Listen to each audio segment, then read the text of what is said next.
আসসালামু আলাইকুম। এগুলো হচ্ছে আমাদের গাছের আম। মাত্র পারলো একদম গাছ পাকা আম। তো আমাদের বাড়িতে কিন্তু প্রচুর আম গাছ, জাম গাছ, কাঁঠাল গাছ, লিচু গাছ, আমড়া গাছ, সব ধরনের।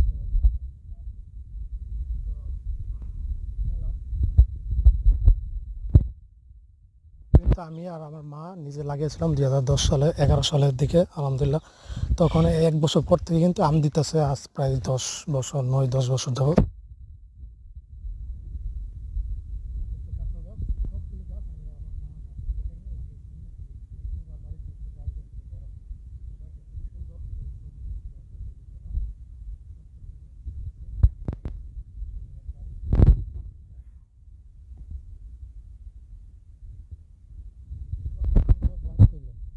আসবেন, খাবার মানুষ তো নাই।